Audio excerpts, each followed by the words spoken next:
మితిమిగల జ్ఞానముతో తన కృప ద్వారా ఈ కృపా మహదైశ్వర్య దినమున దేవుని యొక్క వాత్సల్యతలో ఈ 15వ దిన మోషే సుఖోపవాస దినములో ఏకీభవించిన మీ అందరికను ప్రభు నామమున మరణాత మరణాత.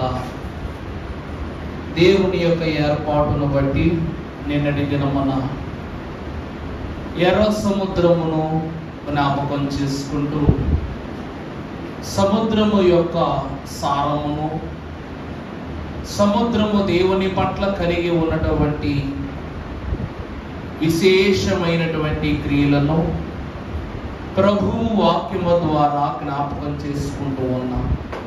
సముద్రము అనగా లోకము. ఈ లోకమును దేవుడు దాటించి వారిని పరిశుద్ధమైనటువంటి నూతనమైన భూమి మీద అడుగు పెట్టించగా, లోకమును దాటి జయించిన విశ్వాసికి దేవుడిచ్చు స్వాతంత్రము లభిస్తున్నదన్న వాక్యాన్ని బట్టి సముద్రమును దాటిన ఇశ్రాయేలు ప్రజలైనటువంటి వారు గొప్ప గానముతో 15వ అధ్యాయములోని కొన్ని ప్రాముఖ్యమైన సంగతులను దేవుని మాట ద్వారా మనకు విపులపరుస్తూ ఉన్నారు. ఈ దినమున దేవుని యొక్క వాక్యములోని నిర్గమాకాండ 15వ అధ్యాయమును ధ్యానము చేసుకుందాము. పరిశుద్ధ వాక్యం ప్రారంభం చదువుకున్నట్లయితే, అప్పుడు మోషేయు ఇశ్రాయేలీయులను యెహోవాను గూర్చి ఈ కీర్తన పాడిరి. యెహోవాను గూర్చి గానము చేసేదను, ఆయన మిగుల అతిశయించి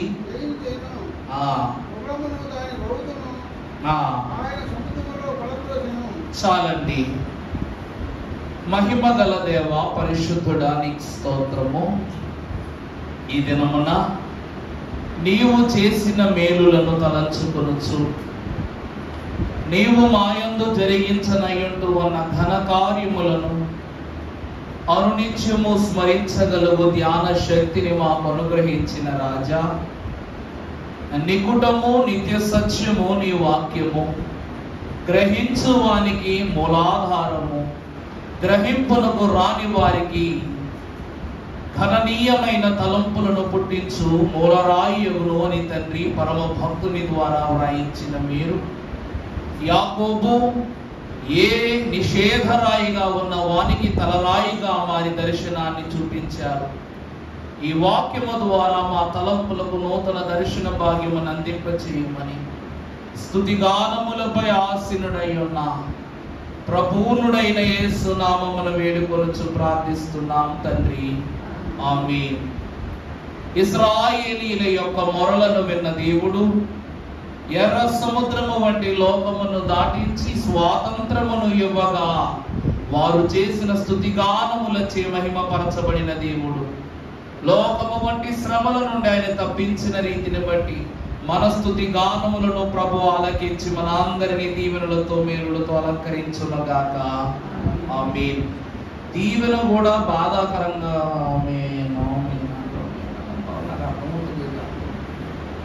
నేను దీవెనెత్తున్న మీకు గోడలకి ఫ్యాన్లకి లైట్లు కాదు. ఆ దీవెన కూడా బాధాకరంగా తీసుకుంటే దీవెన ఎవరైతే పరిపూర్ణ తీసి వాళ్ళకి వెళ్ళిపోతుంది. మీరు వాక్యం వినకపోయినా నేనేం బాధపడను. దీవెనకైనా కాదు, ఏం కావాలా? రియాక్ట్ అవ్వండి. ప్రార్థన పురుగులకి పక్షులకి జంతువులకి చేయట్లేగా, ఎవరో చేస్తున్నాం? మీకే కదా.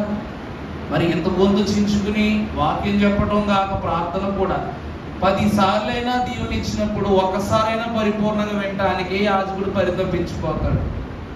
అర్థమైందండి? 10 దీవెనలు ఇచ్చామంటే ఒక్క దీవెనైనా సరే బిడ్డలు మనస్ఫూర్తిగా తీసుకుంటారని ఆశతోనని దీవెనలు ఇస్తా, అంతే తప్ప కాలక్షేపం చేయడానికి కాదు.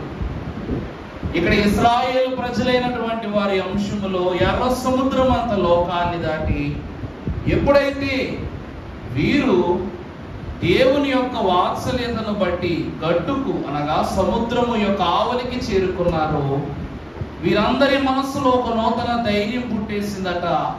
దేవుని పట్ల అప్పటి వరకు చెందినటువంటి ఆలోచన, అపరాధ భావం, మనసులో ఉన్నటువంటి చిన్ని చిన్ని ఆలోచనలు ఏవైతే ఉన్నావో అవన్నీ ఆవలికి చెర ఎట్లా మారిపోయినాయి? ఎలా మారిపోయినాయి అంట? నూతనమైనటువంటి దేవుని బలాన్ని వారు తెలుసుకున్నారని వాక్యం సెలవిస్తూ ఉంది. వాక్యములు కాక భక్తులు రాస్తున్నాడు, ప్రభువు గొప్ప వాడని, అధిక శక్తి సంపన్నుడు, ప్రభువు గొప్ప వాడని, అధిక శక్తి సంపన్నుడు, జ్ఞానమునకు ఆయనే మితియులేని వాడని, దేవునికి స్తోత్రము గానము చేయుటయే మంచిది, మనమంతరము స్తుతి గానము చేయుటయే మంచిది. పాటలోనే ఉంది, దేవునికి స్తోత్రము గానము చేయుటయే. ఎవరు చేస్తే? మనమందరము స్తుతి గానము చేయుటయే మంచిది. వాక్యము ప్రారంభములో కూడా అప్పుడు మోషేయు ఇశ్రాయేలీయులను యెహోవాను గూర్చి ఈ కీర్తన పాడిని. నేనే మోషే అనుకోండి, తప్పుగా అనుకోకుండా మాటకు అనుకోండి, సంకాపటి కాబట్టి. మోషేకు ఎలాగైతే కాపరి దండాన్ని ఇచ్చాడో దేవుడు, అలాగునే వాక్యమనే దండమును యాజకులైన వారికి ఇచ్చాడు దేవుడు. ఇశ్రాయేలు ప్రజలైనటువంటి వారు మీరుగా ఉన్నారు కనుక నేనును మీరును కలిపి దేవునికి ఏం పాడాలట? కీర్తన పాడాలి, స్తుతి కీర్తన పాడాలి. నిజానికి బైబిల్ మిషన్ వారికి ఉన్న ప్రాముఖ్యమైనటువంటి గొప్ప అలవాటు, మొదట స్తుతి చేయటము వలన నూతన స్థితిని పొందుకుంటారట. అందుకే కీర్తన పుస్తకంలో స్తుతి పాట పాడకుండా మనం ఆరంభించము. రెండవది అంశ కీర్తన. రెండవ కీర్తన ఏమిటండి? అంశ కీర్తన. మూడవది ఆరాధన కీర్తన. మూడవది ఏంటమ్మా? ఆరాధన కీర్తన. విశ్రాంతి దినమున పరిశుద్ధముగా ఆచరించాలి అని అంటే పరిశుద్ధులైన వారు దేవునికి మొదట స్తుతి చేస్తారు. స్తుతి చేసిన వారి యొక్క అంశకు దేవుని అంశ పట్టుదట. మూడవదిగా అంశను దేవునికి అందించిన వారు దేవుడు ఆ కార్యమును జరిగించుదుడు అని నమ్మి విశ్వసిస్తూ ప్రభువుకి ఏం చేస్తాం? ఆరాధన చేస్తాం. ఇశ్రాయేలు ప్రజలైనటువంటి వారు దేవుడు చేసిన మేలును జ్ఞాపకం చేసుకుంటూ ఇక్కడ మోషేయు ఇశ్రాయేలు ప్రజలు ఇద్దరు కలిసి ఏం చేస్తున్నారట? యెహోవాకు స్తుతి గానము చేస్తూ ఉన్నారట. వాక్యం చదువుకుందాం. పరిశుద్ధ గ్రంథములో చదవండి అయ్యా. యెహోవాను గూర్చి గానము చేసేదము, ఆయన మిగులు అతిశయించి జయించెను. గుర్రమును దాని రౌతును యెహోవాయే నా బలము నా గానము, ఆయన నాకు రక్షణయు ఆయను, ఆయన నా దేవుడు, ఆయనను నేను.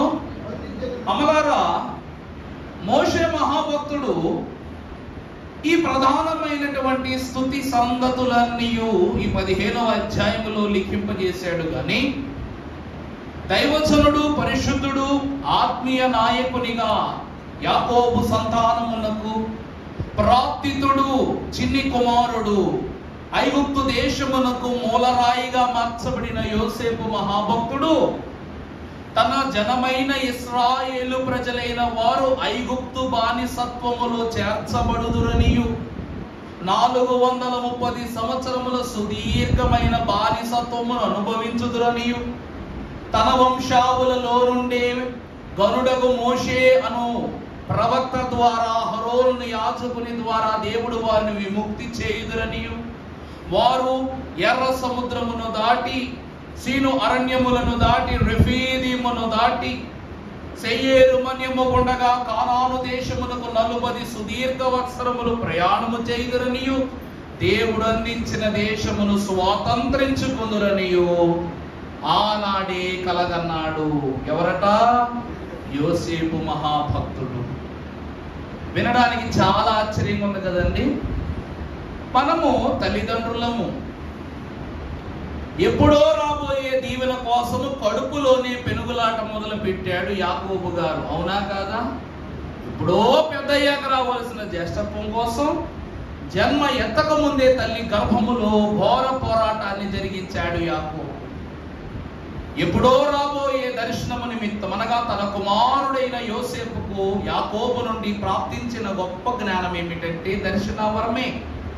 యాకోబు ఎప్పుడైతే బేతేలు నొద్ద ఒక తలరాయిని మూలముగా చేసుకుని పండుకున్నప్పుడు తన తల గుండా ఒక పరలోకపు నిచ్చెన ప్రత్యక్షము ఎగుట, పరలోక పరిశుద్ధులైన వారు దిగుట, ఎక్కువారు ఎక్కుట, ఈ దర్శన భాగ్యాన్ని అతను ఎప్పుడైతే చూశాడో ఆ దర్శన వరము ఏమిటి అని ప్రభువు ఎదుట తలాంతులు కలిగి ఉన్నప్పుడు దేవుని రాజ్యమునకు ఎవరు ప్రవేశించుదురో ఎవరు ప్రవేశింపరో ఆ దినాన్నే యాకోబు ఏం చేశాడంట?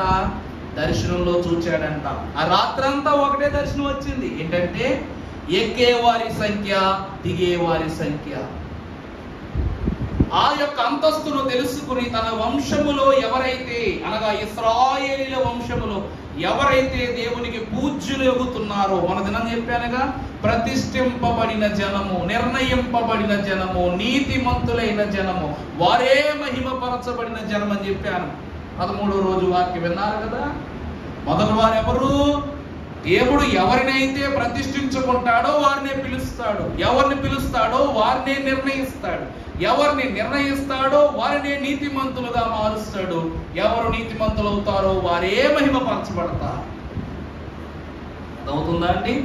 అలాగున ఉన్నటువంటి జనాన్ని గురించి తాను దర్శనము చూచిన తరువాత ఉదయకాలమే లేచి తన దర్శన భాగ్యానికి కారణమైన తలరాయిని అక్కడ ప్రతిష్ఠించి తైలముతో ఆ రాయిని అభిషేకము చేసి ఆ స్థలానికి బేతేలు అనగా దేవుని గృహము, దేవుని నివాసము, బేతేలు అనగా అని దానికి పేరు పెడతాడు. ఆ దర్శన వరమే యోసేపునకు దేవుడిస్తాడు. ఎందుకంటే జరగబోవునవి జరుగు సంగతులని తన తండ్రి అయిన యాకోబు మరణాన్ని కూడా యోసేపు గారు వాక్యములో 50వ అధ్యాయములో పూర్తిగా వివరిస్తారు. ఆదికాండం 50వ అధ్యాయం ప్రారంభం నుండి చివరి వరకు చదివితే మనకు అర్థమవుతుంది. ఇప్పుడు ఏ స్తుతిగానములను ఇశ్రాయేలు ప్రజలైనటువంటి వారు సముద్రము దాటగా చేస్తున్నారో ఈ స్తుతి యాగ క్రమమునంతటిని యోసేపు మహాభక్తుడట తన కాలములోని అనగా 430 సంవత్సరాల ముందే కనుగొన్నాడట. కనుగొన్న అతడు తన వంశములో ఉన్న తన కుమారులకు ఒక ప్రమాణం చేయించుకున్నాడంట. ఏమిటంటే, నేను మరణించాక నా ఎముకలైనటువంటి వాటిని తీసుకుని వెళ్ళి కానాను దేశంలో వాటిని పాతిపెట్టండి అని చెప్పాడట. అంటే పెడలైనటువంటి వారు తన వంశమంతా దేవుని దేశంలోనికి ప్రవేశిస్తారని ఆ విజయాన్ని గురించి, ఆనందాన్ని గురించి, ఆ ఘనతను గురించి యోసేపు ఎప్పుడో దర్శనంలో చూశాడంట. వాక్యములో చూద్దాం. ఆదికాండము 50వ అధ్యాయము 22 నుంచి చదువమ్మా. యోసేపు అతని తండ్రి కుటుంబ వారును యోసేపు 110 సంవత్సరములు బ్రతికెను. యోసేపు ఎఫ్రాయిము యొక్క 3వ తరము పిల్లలను చూసిన మరియు మనష్షే కుమారుడైన మాకీరునకు కుమారులు పుట్టి 3 తరాలు చూశాడంట 110 సంవత్సరాల ఆయుష్ కాలములో. తర్వాత తన సహోదరులను చూచి దేవుడు, ఇక్కడ నేను చూడండి, ఇదంతా నిర్గమాకాండంకి సంబంధించిన మాటలు.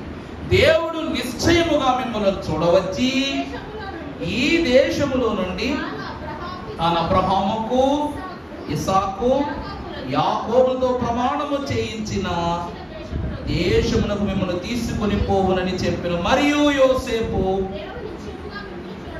చూడవచ్చును, అప్పుడు మీరు నా ఎముకలను ఇక్కడ నుండి తీసుకొని పోవాలని చెప్పి అప్పుడు యోసేపు 110 సంవత్సరముల వాడే మృతి పొందెను. వారు సుగంధ ద్రవ్యములతో అతని శవమును సిద్ధపరచి ఐగుప్తు దేశమునందు ఒక పెట్టెలో. ఇది ఫరో కాలములో జరిగినటువంటి క్రమము. ఇది ఫరో కాలములో జరిగిన క్రమం.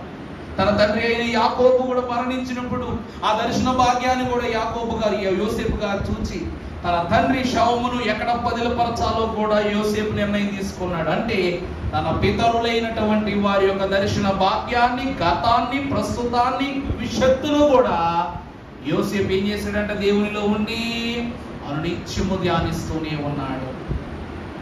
అంటే ఈ అధ్యాయములో ఇశ్రాయేలు పొందుకున్న మేలును ఎప్పుడో వాళ్ళ పితరులు చూశారంట. పరలోకంలో పరిశుద్ధులు ఖాళీగా ఏముండరు. పరలోకం వెళ్ళిపోతే మనకి ఏ పని ఉండదని అనుకుంటాము, కానీ పరలోకంలో బోల్డంత పని ఉంది. మనకి బోల్డంత పని ఉంది. ఆరు గుమ్మం మీద కూర్చుని నలుగురితో మాట్లాడుకునే అవకాశం ఉంటుంది అక్కడ. అర్థమైందంటే కథలుగా 4 విషయాలు మోటేసి చెప్తామంటే కుదరదు. అక్కడ ఒకటే పని, దేవుని స్తుతించటమే. దేవుణ్ణి ఏం చేయాలట? స్తుతించటమే. ఎక్కడ స్తుతిస్తే అక్కడ స్తుతి అంతస్తు పెరుగుద్ది. లేదు ఇక్కడ స్తుతి చేయకపోతే అక్కడ స్తుతి ఎలా చేయాలని అడిగే పరిస్థితి వస్తుంది. అసలు స్తుతి చేయకపోతే వెళ్తామా? ఫస్ట్ మనం అక్కడికి వెళ్తామా? అక్కడ నీ సొంత బిడ్డ నీ పక్కన కనబడినా నీకు దేవుని కంటే గొప్పగా ఏది అక్కడ కనబడదు. అక్కడ ఏమీ కనబడదు. వాక్యములో భక్తులు అంటున్నాడు, ఇశ్రాయేలు ప్రజల యొక్క జయాన్ని మాత్రమే యోసేపు చూశాడు, కానీ వారి యొక్క శ్రమను చూడలేదట. ఎందుకంటే దేవుడు నిశ్చయముగా మిమ్ములను చూస్తున్నాడు. 430 సంవత్సరాల నుంచి చూస్తున్నాడు. ఆ తదుపరి కనాను వెళ్ళి 40 సంవత్సరాలు చూస్తున్నాడు. నిన్న నేడు నిరంతరము దేవుడు మిమ్ములను నిశ్చయముగా చూస్తూనే ఉన్నాడు. ఈ పరిశుద్ధ వాక్య భాగమట 3 భాగాలుగా భక్తులు విభజించారు. ఈ వాక్య భాగం అంతా కూడా పాటే. 15వ అధ్యాయం అంతా కూడానండి పాటే. కానీ ఎలాంటి పాట మనం తెలుసుకోవాలి. దైవజనుడు ఎలా చెప్పారుగా, స్తుతి పాట దేవుని మహిమపరచడానికి, అంశ పాట దేవునిని బట్టి మనం మహిమపరచబడటానికి, ఆరాధన పాట సంఘమంతయు దేవునిలో మహిమపరచబడటానికి. అర్థమైందా అండి? ఆరాధన అనే క్రమం వస్తే అందరూ కలిపి చేయాలి స్తుతి. కనుక చివరిగా చూస్తే నాకు కనబడము, నాతో మాట్లాడము, అది అంశం. అందరికీ కనబడము, అందరితో మాట్లాడము, అది ఆరాధన. అర్థమైందా అండి నా మాట? నీకే కనబడి నీతో మాట్లాడమంటే నువ్వు అంశం పెట్టావు. అందరికీ కనబడి అందరితో మాట్లాడంటే అందరి అంశాలు తీర్చు, అందరి చేతను మహిమ పొందుకో అని చెప్పటం మీ. ఈ 3 భాగాలు ఏమిటనగా, ప్రారంభం చూస్తే మొదటి 3 వచనాలు సర్వశక్తిమంతుడైన దేవునిని కీర్తించినటువంటి స్తుతి. మొదటి 3 వచనాలు ఏమిటంట?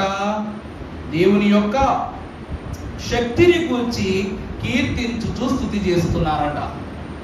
తర్వాత 4వ వచనము నుండి 12వ వచనము వరకు ఐగుప్తీయులకు వ్యతిరేకముగా దేవుడు చేసిన కార్యాలను బట్టి దేవుని స్తుతించటం. 4వ వచనం నుండి 12 వరకు. ఆ తర్వాత 13వ వచనము నుండి 19వ వచనం వరకు జరగబోయే దానిని గూర్చి స్తుతి చేయటం. అనగా కానాను అంతస్తును పొందుకొనబోయే భాగ్యాన్ని గూర్చి స్తుతి చేయటం. అర్థమవుతుందా అండి? ఈ 3 విషయాలను 5 భాగాలుగా విభజించారు ఈ గానాన్ని. మొదటి గానము రక్షణ గానము. మొదటి గానం ఏమిటండి? రక్షణ గానము. మొదటి అనగా 1వ వచనం నుండి 2వ వచనం వరకు రక్షణ గానము. రెండవదిగా మనం చూస్తే విజయగానము. నిర్గమాకాండం 15వ అధ్యాయం 3 నుండి 10 వచనాలు.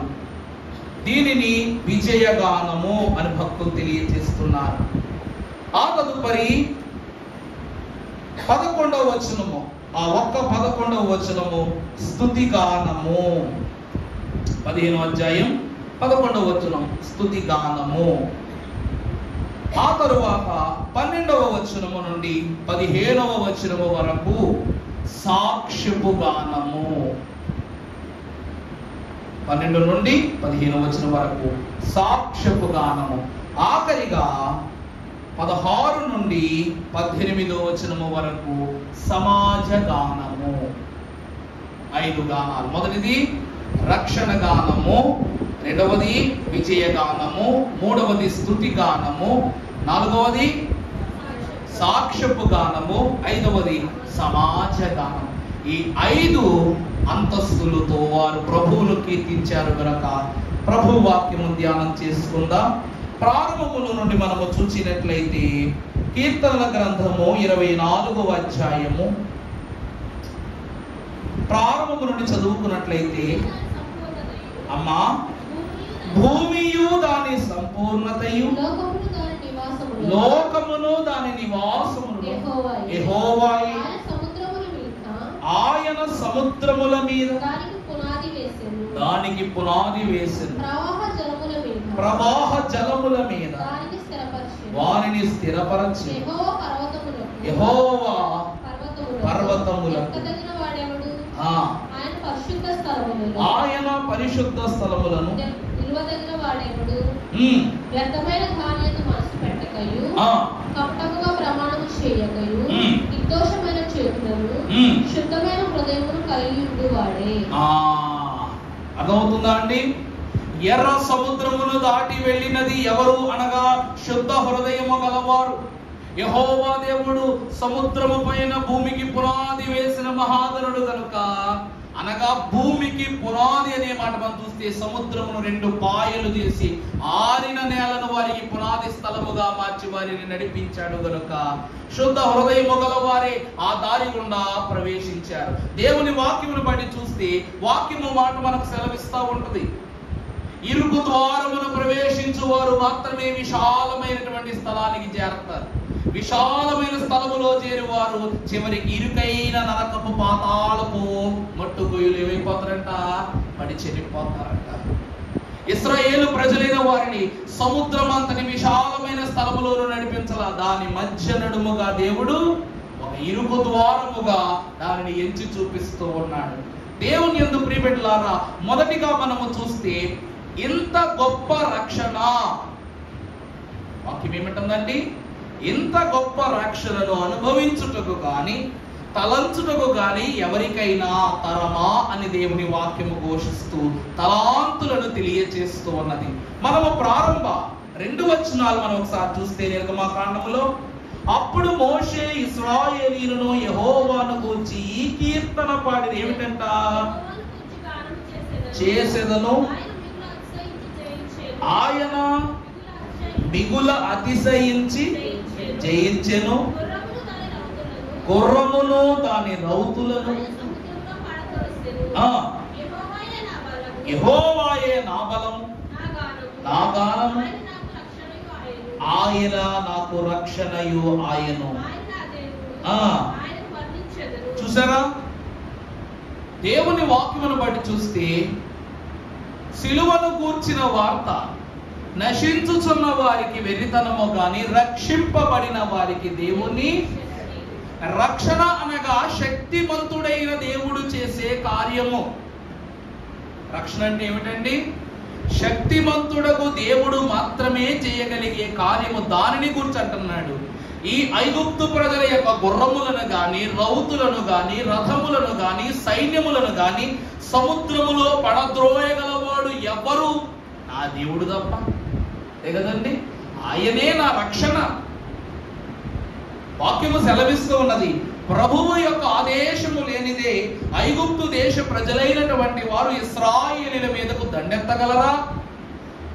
ప్రభువే వారిని, వీరు కాకపోతే వేరొకరు వారిని జయించవచ్చు కదా అంటే, ఫరో మీద యుద్ధము ప్రకటించగలిగినంత పౌరుషము కలిగిన రాజు మరొకరు లేరు. కారణం ఏమిటంటే, ఆ కాలములో దేవుని జనాంగమునే వారు బానిసలుగా మార్చుకున్న గొప్ప మొండితనము కలిగిన వాడు ఫరో. అంటే వారి ఆలోచన ఉందంటే, ఈరోజు వీరిని విడిచిపెడితే వీరు ప్రబలిపోయి ఏమైపోతారు, రేపు వీరిని మనకు ఆయుధాలుగా వాడతారు, మన వ్యతిరేకంగా వాడతారని దేవుని జనాన్ని గుప్పిట బిగించుకున్నంత కఠిన హృదయుడు ఫరో మహారాజు. ఐగుప్తు ప్రజలైనటువంటి వారికి అంత ఉన్నతాధికారము దేవుడిచ్చేశాడు. ఫరోను కూడా దేవుడే నియమించుకున్నాడండి. ఎందుకంటే నా ఘనత ప్రపంచమంతా తెలియడానికి ఫరో నిన్ను నేను నియమించుకున్నాను అంటాడు 12వ అధ్యాయములో. దేవుని కృప ద్వారా అంతటి బలమైనటువంటి సైన్యమును ఇశ్రాయేలు ప్రజలు కూడా ఎదుర్కొనలేనంత ఉన్నత స్థితిలో ఐగుప్తు సైన్యము వీరిపైన దాడి చేస్తూ ఉన్నది. దీనిని దేవుడు తప్ప మరొకరు మమ్మల్ని వీరి నుండి రక్షించలేరని చెప్పి రక్షించిన దేవునికి మోషేయు ఇశ్రాయేలీలు ఏం చేస్తున్నారంట? తొలిగానము చేస్తున్నారంట. ప్రవక్తలు, భరులు, ఎందరో గొప్ప గొప్ప వారు జనించారు. కానీ యేసుక్రీస్తు ప్రభు వలన తప్ప మరి దేని వలన మనకేమి కలగదు? రక్షణ కలదు. యేసు అనగా రక్షకుడు. యేసు అనగా ఎవరండి? రక్షకుడు. ఆయన రక్షించుటకు వచ్చి ఉన్నాడు గనుక లోక పాపముల నుండి మనలను తప్పించువాడు ఈ గొర్రె పిల్ల అయిన క్రీస్తే అని యోహాను మహాభక్తుడు ఏం చేస్తాడు? సువార్తలో తెలియజేస్తాడు. బాప్తిస్మమిచ్చు యోహాను చెప్పిన మాట పరమార్థ జ్ఞాని అని యోహాను రాస్తాడు సువార్తలో. అంతే కదమ్మా? అంత గొప్ప సంగతులను వారు రాయడానికి గల కారణం ఏమిటంటే దేవుని వలనే రక్షణ. అలాగుని రక్షించిన దేవునికి మనం ఏం చేస్తున్నాం? రక్షణ గానము చేస్తున్నాం. అందుకే మనము క్రిస్మస్ కీర్తనలో మంచి పాట పాడుకుంటాం. రక్షకుండు దయించినాడట మన కొరకు పరమా, రక్షకుండు దయించినాడట, రక్షకుండు దయించినాడు, రారే గల్లా పోయాలారా, తక్షణమున పోయి మన నిరీక్షణ ఫలముందుదాము, రక్షకుండు దయించినాడట. ఈయన ఎవరు అంట? రక్షకుడు. ఈయన ద్వారానే రక్షణ, ఈయన ద్వారానే రక్షింపబడతాము. ఈయనే రక్షించు దేవుడు. మరి ఎవరి ద్వారాను రక్షింపబడ? యోహాను అంటాడు, మేము ఎవరి కొరకు వేచి చూస్తున్నామా? మెస్సయ్య నువ్వేనా అని అడిగితే అబ్బే నేను ఆయన చెప్పులు మోయుటకు సైతము ఇంకా అర్హత లేని వాడని అంటాడు.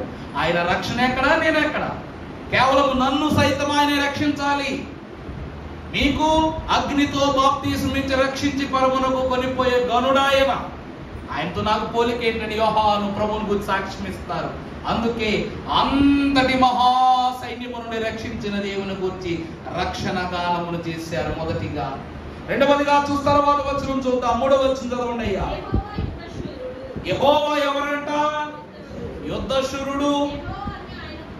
యెహోవా అని ఆయనకు పేరు. యెహోవా అనగా సైన్యములకు అధిపతియగు. ఆయన ఎవరు? సైన్యములకు అధిపతి. ఉన్నవాడు అనువాడు సర్వశక్తిమంతుడగు దేవుడు. ఆయన తప్ప వేరొక దేవుడు లేడు. ఆయన సర్వమునకు నిర్మాణకుడు కనుక అంటున్నాడు. ఆయనే యుద్ధశూరుడై ఉన్న దేవుడట. మూడవది యెహోవా అని ఆయనకు పేరు. ఆయన ఫరో రథములను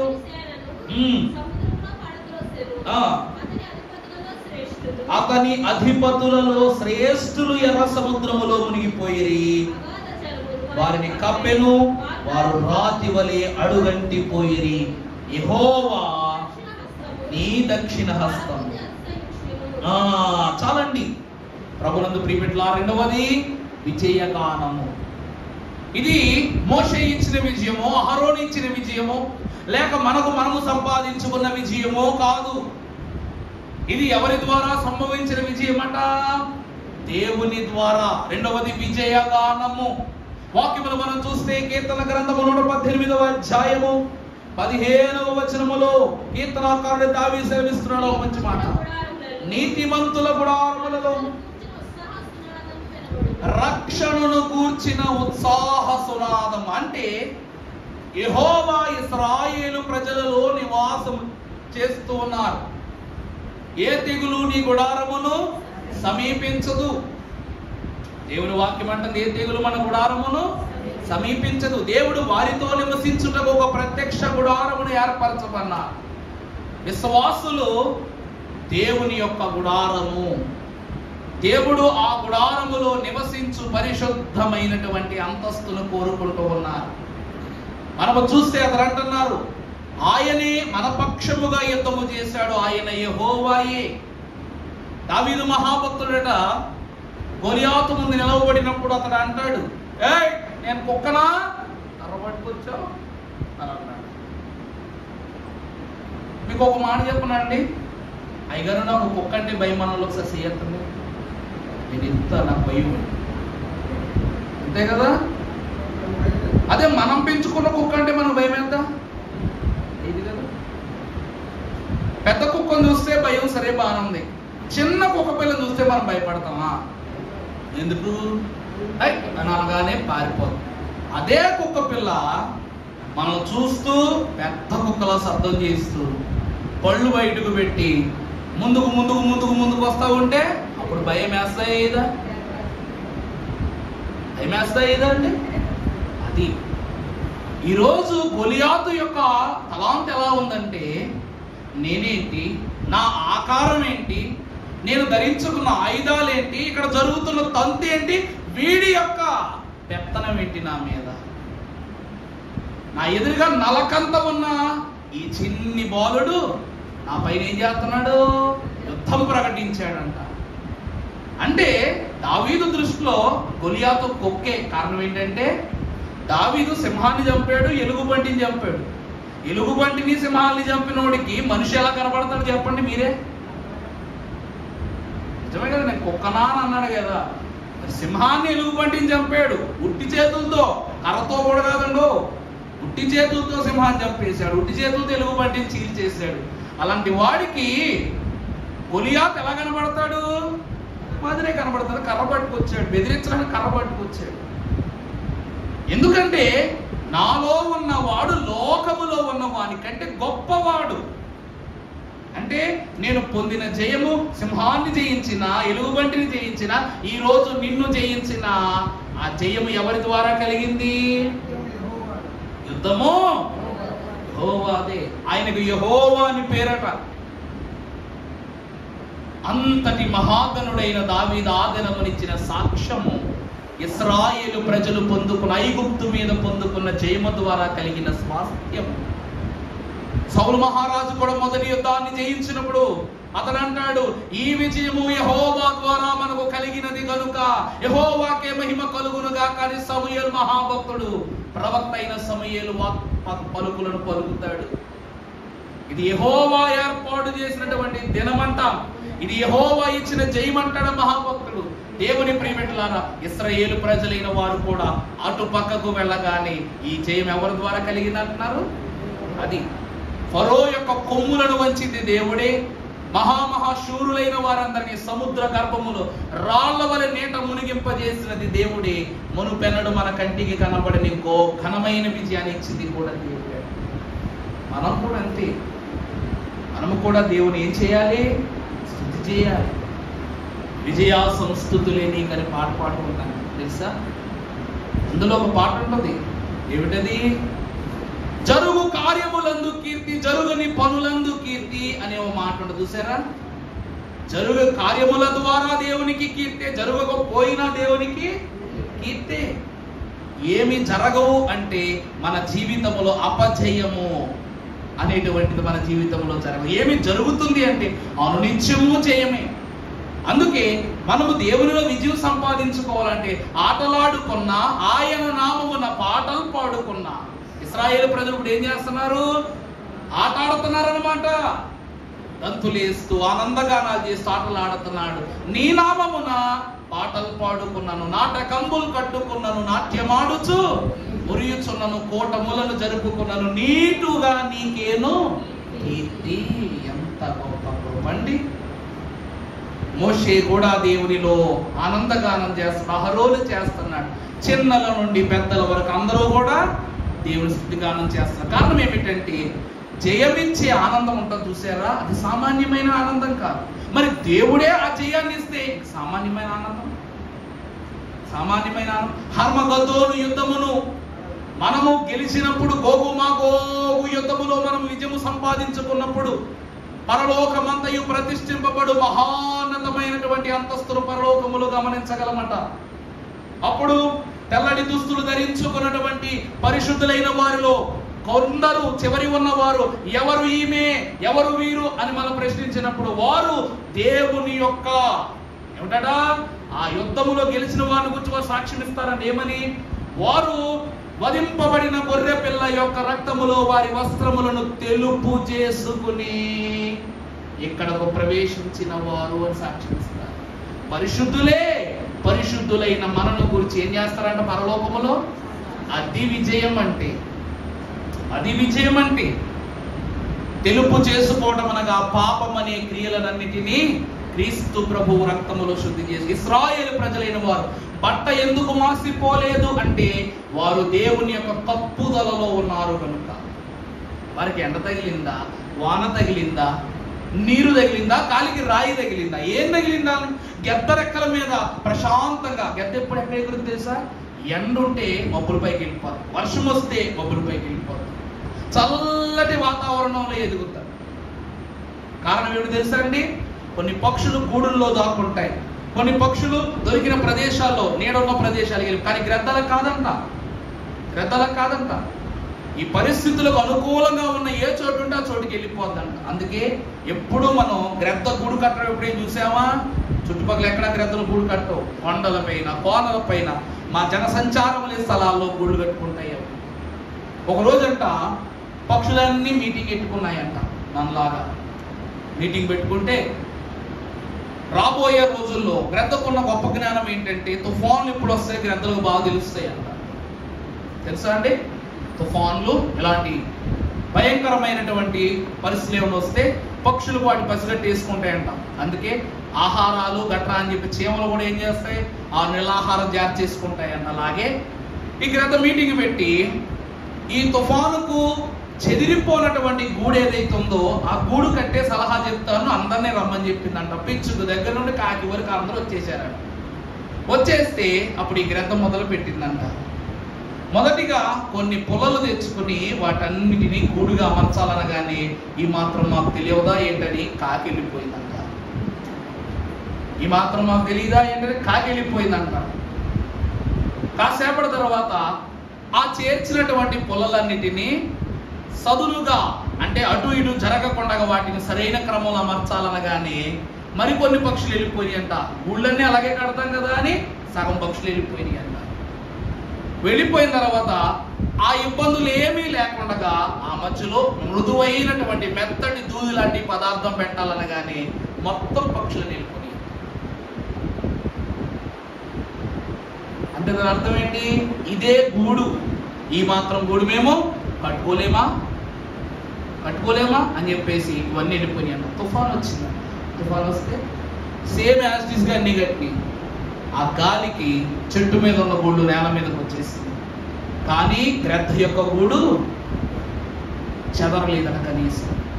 ఈ గ్రద్దలు ఏం చేస్తాయంటే అలా కట్టిన తరువాత ఆ గూడును తీసుకెళ్లి కొండ గుహల దగ్గర పెడతాయంట, పదిలంగా పెడతాయంట. పెట్టి ఆ మెత్తటి మృదువైన పదార్థములలో కింద బలమైన రాళ్ళు పెడతాయంట. బరువుకి గూడు అటు ఇటు కదిలిపోకుండా, ఏది తోసేయకుండా, ఏ గాలి తోసేయకుండా బలమైన రాళ్ళు లాంటివి పెడతాయంట. దానిపైన పెంకులు లాంటి సూదైనటువంటి వస్తువులు పెట్టుకుంటాయంట. అర్థమవుతుందా అండి? పెంకులు లాంటి సూదైన వస్తువులు పెట్టుకుని వాటన్నిటి యొక్క బోర్డర్స్ ఏవైతే ఉంటాయో వాటన్నిటికి బలమైన బరువు చేర్చి ఉంచుతాయంట, అంటే ఆంచి పెట్టి ఉంచుతాయంట. అలా చేసి ఆ గూడు, అందుకే కొన్నిసార్లు గ్రద్ద గూడు మనుషులు కూడా తీయడం చాలా ఇబ్బంది. ఇప్పటి వరకు పిచ్చి గూళ్ళు తీసేస్తాయి, గ్రద్ద గూళ్ళు ఎప్పుడైనా తీయడం చూసామా? అంటే ప్రయత్నాలు ఎవరు చేయరు. ఆ తుఫానులో మొత్తం చెదిరిపోయిందంట. ఈరోజు దేవుని వాక్యం ఏమంటుందంటే ప్రభువు ఇవ్వబోవు విజయము నిమిత్తము, ప్రభువు నీతో చేయబో కార్యముల నిమిత్తం ఆయన బోధించుచుండగా నువ్వు లోకము వైపు అన్నీ ఎరిగిన వాని వలె మారిపోకూడదు. ఇశ్రాయేలు ప్రజలైన వారు ఆరంభములో ఉన్నారు దేవుని మహిమను బట్టి. మనము వాక్యములో ఇప్పుడు చూస్తే 11వ వచనం ఒకసారి చదువమని నిర్మాణ. యెహోవా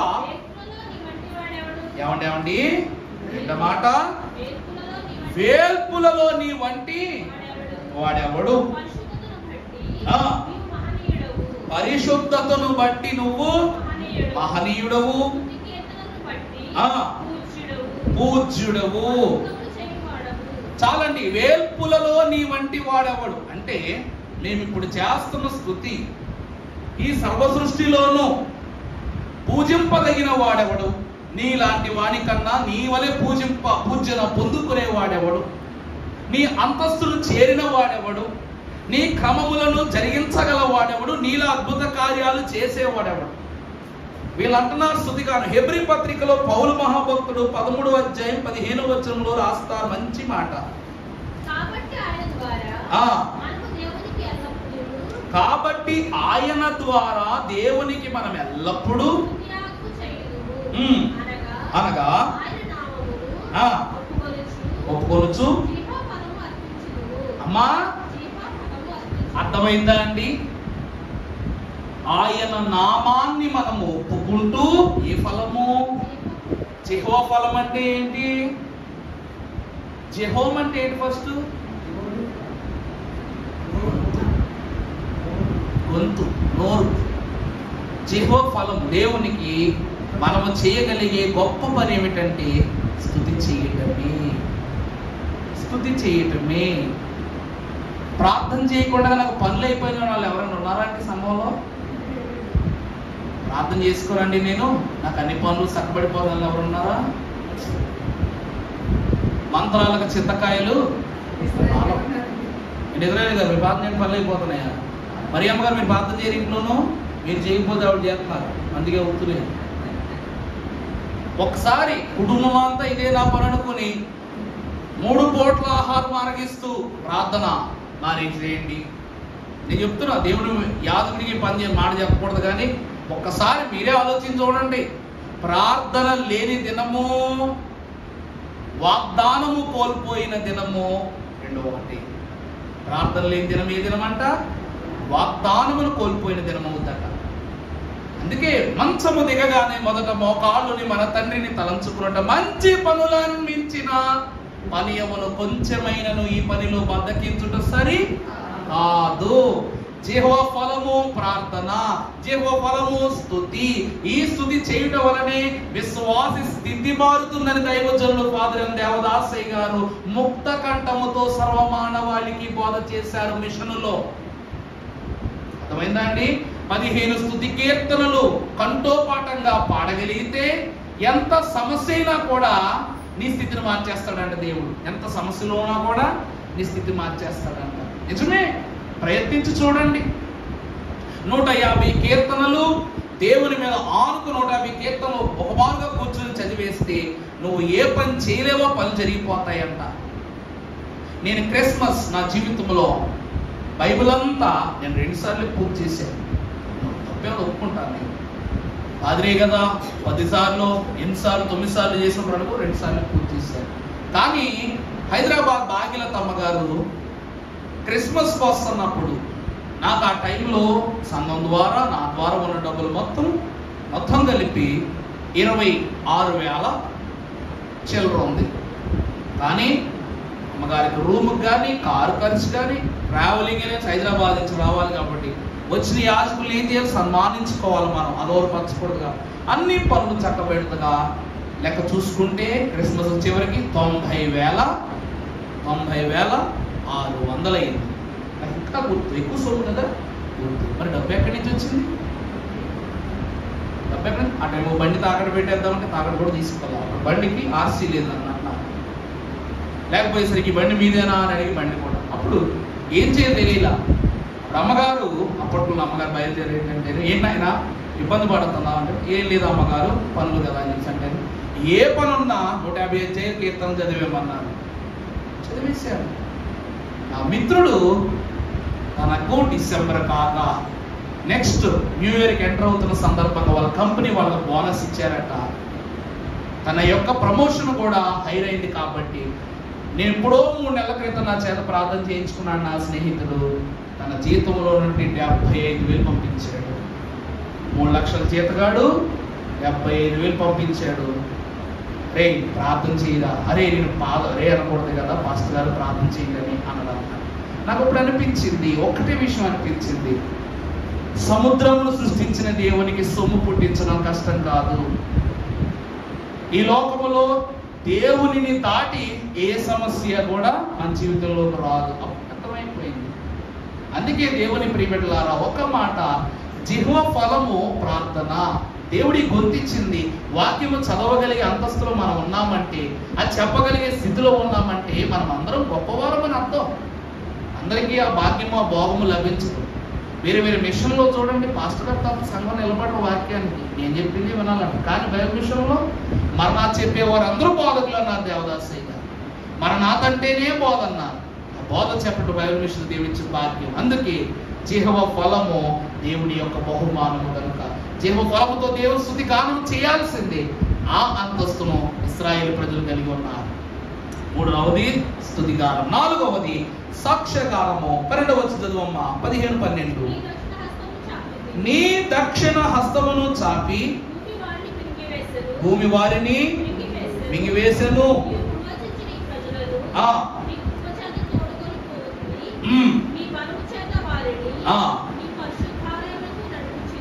చాలండి, ఇదంతా సాక్ష్యము. అంతా ఏమిటంట, ప్రభువా చెయ్యి చాపగానే సముద్రం అంతా వారు మింగేసింది. సముద్రం ఏం చేసింది? ఇశ్రాయేలు ఐగుప్తులందరినీ మింగేసింది. మమ్ములను నీ పరిశుద్ధ ఆలయంలోనికి కొనిపోతున్నావని ఇశ్రాయేలు ప్రజలైనటువంటి వారు సాక్ష్యము చెబుతూ ఉన్నారు. సాక్ష్యములు ఎంత ప్రత్యేకమో మన యొక్క జీవితంలో అంటే, సాక్ష్యము లేకుండా సూక్ష్మ ప్రార్థన అనుభవం సంభవింపబడదట. సాక్ష్యము లేకుండా సూక్ష్మ అంతస్తు మనకు లభ్యము కాదన్న. సాక్ష్యం చెప్పేటప్పుడు జాగ్రత్తగా చెప్పాలి, బాగుగా చెప్పాలి, పద్ధతిగా చెప్పాలి, ప్రమాణపూర్వకంగా చెప్పాలి. దేవుడు మేలు చెప్పాలి తప్ప ఉప్పులు కారాలు మసాలాలు సాక్ష్యాల్లో వేయకూడదు. ఇది సామాన్యమైన విషయం కాదు. దైవజనుడు దేవదాసయ్య గారు ఎదుట ఎవరైనా సాక్ష్యం చెప్పాలని భయపడిపోయేవారట. ఎందుకంటే దైవజనుడు సాక్ష్యము విను సమయంలో దేవునితో మాట్లాడటమే చేసేవారంట. ఓ పక్క సాక్ష్యాలు జరుగుతున్న అయ్యగారు మోకరించి ఆ సాక్ష్యాల్లో ఉన్న అంతర్భావాన్ని దైవజనుడు ప్రభువు యొక్క కనుక్కునేవారట. అందుకే బైబిల్ మిషన్ వారు సాక్ష్యము చెప్పటం భాగ్యముగాను, ఆ సాక్ష్యమును చెప్పే విషయములో దేవుని ఎదుట విముఖత కలిగి సుముఖముగా వివేకముతో చెప్పాలి, శుద్ధితో చెప్పాలి. నాకు అటు జరిగింది, ఎటు జరిగింది, అలా అయింది, ఇలా అయింది, ఏ పదాలు పెడతా పదాలు వాడరా. సాక్ష్యం అంటే దేవుడు చేసిన మేలుని చెప్పటం, మేలును మేలుకరంగా చెప్పాలి తప్ప ముచ్చట్లో పెట్టుతూ చెప్పకూడదు. ఇశ్రాయేలు ప్రజలు అంటున్నారు, నాయనా నువ్వు మా శత్రు వర్గాన్ని సముద్ర గర్భంలో కలిపావు. ఈరోజు మా సాక్ష్యము మేము చెప్పుకుంటున్నాం, అంత శ్రమను మా ఎదుటే తీర్చేసావు నాయన. నీ సన్నిధిలోనికి మమ్మల్ని అందరినీ జయధ్వనులు చేస్తూ నడిపించుకుంటున్నావు. అంతే కదండి. ప్రాణగండం తప్పితే సాక్ష్యం, ప్రాణాల మీదకి వచ్చిన ప్రతి తెగులను తొలగిస్తే సాక్ష్యం, కలిగిన శోధన తప్పిస్తే సాక్ష్యం. ఇవన్నీ సాక్ష్యాలు కాదు. పరలోకములోనికి చేర్చబడబో విశ్వాసికి దేవుడిస్తున్నటువంటి భాగ్యాలు. ఇవన్నీ ఎన్ని మేళ్ళో ఎంచి చూడ ఇలను ఎవరి సఖ్యము, ఆ అన్ని మేళ్లను మరువకుంటే అధికమౌను సౌఖ్యమన్నారు. జీవనాద జీవరాజ శ్రేష్ఠ దాన కారుడా. సాక్ష్యగానము. ఆఖరిది సమాజగానము. అందరికీ కనబడి మాట్లాడము. అందరికీ కనబడి మాట్లాడుట ఈ మిషన్ విశ్వాసము. కొందరి బోధలు వేరుగా నుండులో, అందుకే మాట్లాడను నేను. ప్రభువు కొన్ని బోధలను బట్టి అతిశయపడరట. బోధకుడు దైవ జ్ఞాన సంపూర్ణుడై బోధ చెప్పాలి కానీ ఎప్పుడూ కూడా తన సొంత తాంతుల చేత బోధను వివరించరాదు. కారణం ఏమిటంటే బోధను ప్రభు వింటారట. ఈ బోధ చెప్పేటప్పుడు సాతానుడు పక్కన ఉంటాడట, దైవజనుడు పక్కన ఉంటాడట, పరిశుద్ధులు పక్కన ఉంటారట. ఎందుకంటే పుణ్య కథలు ఆలకించండి. పుణ్య కథలు ఏం చేయాలి? ఆలకించాలి. విశ్వాసులు ఆలకిస్తున్నప్పుడట ఆ పుణ్య కథలలో ఉన్న పటిష్టమైన సంగతులు విశ్వాసులు వింటారు గనక చాలా పవిత్రంగా చెప్పాలి. ఈ పుణ్య కథలు వినటం వలన మనకేం పోతు చెప్పండి? పాప రాసిపోతుందట. పుణ్య కథలు విన్న ఎడల పోవును మీ పాప రాసి, నాణ్యమైన దేవవాక్కున నన్ను రక్షించువాకు పుణ్య కథలు ఆలకించండి దేశీయులారా పుణ్య కథలు ఆలకించండి. ఇది సమాజము ద్వారా దేవుడు పొందుకొనుచున్న గొప్ప స్థితి. మోషే ఏ సంగతులైతే వివరిస్తూ ఉన్నాడో ఆ సంగతులనే సంఘమైన వారు ప్రచురిస్తున్నారు.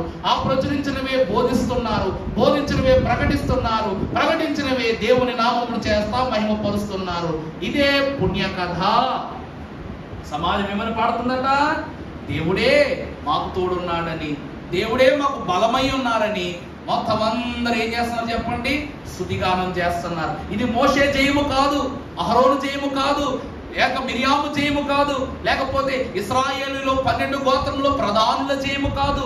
ఇది అప్పటికి ఇప్పటికీ ఎప్పటికీ నిలిచిపోయే జయము కనుక సమాజమంతయు కూడి తరములకు నిలిచిపోయే జయగానముతో సమాజ గానము చేశారంట.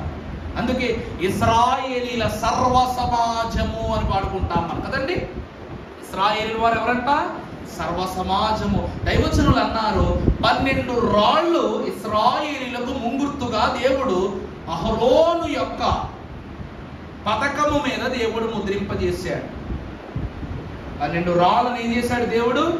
12 రాళ్లను ముద్ర చేశాడు. అనగా ఎలాగున మహాభక్తుడైన అహరోను గారు వారి యొక్క ఈ యొక్క గుండె పైన, ఈ యొక్క దేహము పై, తనువు పైన ఈ 12 రాళ్లను అతను ధరించుకున్నాడు. అలాగుననే ఇశ్రాయేలు సర్వ సమాజము యొక్క పరిపూర్ణ భాగ్యములను కూడా ప్రభువు తాను కూడా ధరించుకుని వారికి మేలు చేశాడు కనుక ఇది ఒక గోత్రమునకు వచ్చిన జయము కాదు, సర్వ సమాజమునకు సంభవించిన జయము అని జయనాదముతో ప్రభువును స్తుతిస్తున్నారు. అమ్మ 15వ అధ్యాయం 20వ వచనం చదువు, మేము ముగించుకుందాం.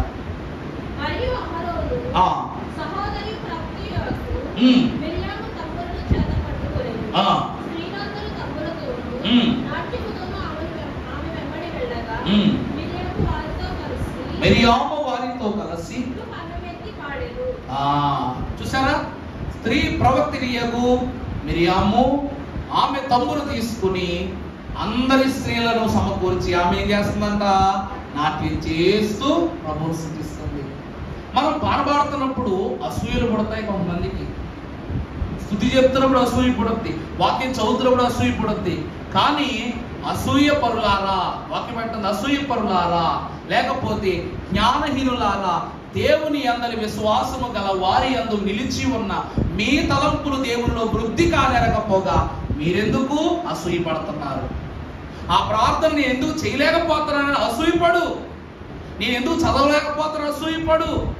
నేను ఎందుకు దేవా మోకరించలేకపోతున్నా అసూయపడు. అలా అసూయపడు తప్ప నాకంటే బాగా చదివేస్తున్నాను అసూయపడటం కాదు. నువ్వు చదవలేకపోతున్నానని బాధపడాలి తప్ప చదువుతుందని బాధపడకూడదు. అంతే కదండి. మిరియాము తాను తీసుకుని పాడటమే కాకుండా తన అందరి చేత ఏం చేస్తుందంట? పాడించాలి. అలాగనే వాక్యం పక్క వారికి రాకపోతే మనం చెప్పాలి. దేవుని సాన్నిధ్యం ఏమి చెప్తూ ఉన్నదంటే నీకు వచ్చిన ప్రతి సంగతిని విశ్వాసం నేర్పించాలి, రాని వారికి నేర్పించాలి. ఏ విషయమైనా సరే నా యొద్దకు వచ్చి నేర్చుకున్నాడని దేవుని వాక్యం చెప్తూ ఉంది. అంతే కదండి. బైబిల్ అంటే ఏంటి?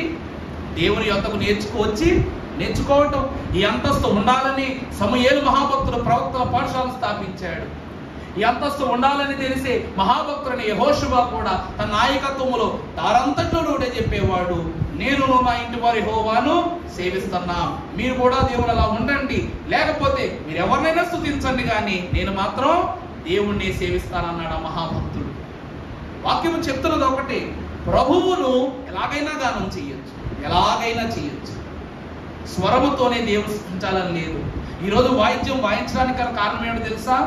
మీ పాటకు శృతిని అలాగునని మంచి ఆనందాన్ని కలిగింప చేయడానికే వాయిద్యం.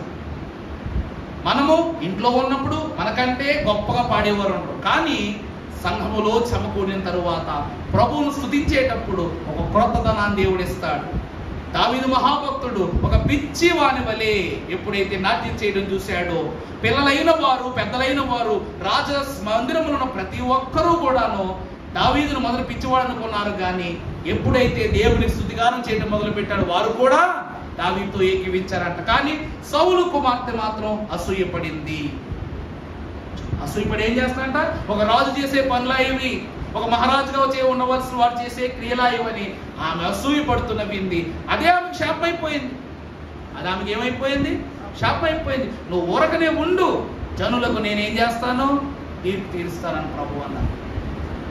దేవుని ప్రియబిడ్డలారా, ఇశ్రాయేలును చేసిన గానము దేవుని యొక్క అంతస్తును, దేవునిలో వారి అంతస్తును పెంచింది కనుక ఈ దినమున ఈ గానమునకు, స్తుతి యాగమునకు సంబంధించిన ఈ అధ్యాయములో ఉన్న సంపూర్ణ స్తుతి, రక్షణ, విజయము, సాక్ష్యము, సమాజ మందిర దీవెన భాగ్యము, ఈ 5 ప్రధాన దీవెనలో మీకు దేవుడు అందింపజేసి మీరు పాడు కీర్తనలో ఉన్న ప్రతి జయము, ప్రతి సాక్ష్యము, ప్రతి సంపూర్ణమైనటువంటి రక్షణ దేవదేవుడు మీకు దయచేసి దీవించును గాక. పరిశుద్ధుడా, మహోన్నతుడైన మా దేవా స్తోత్రములు. తండ్రి,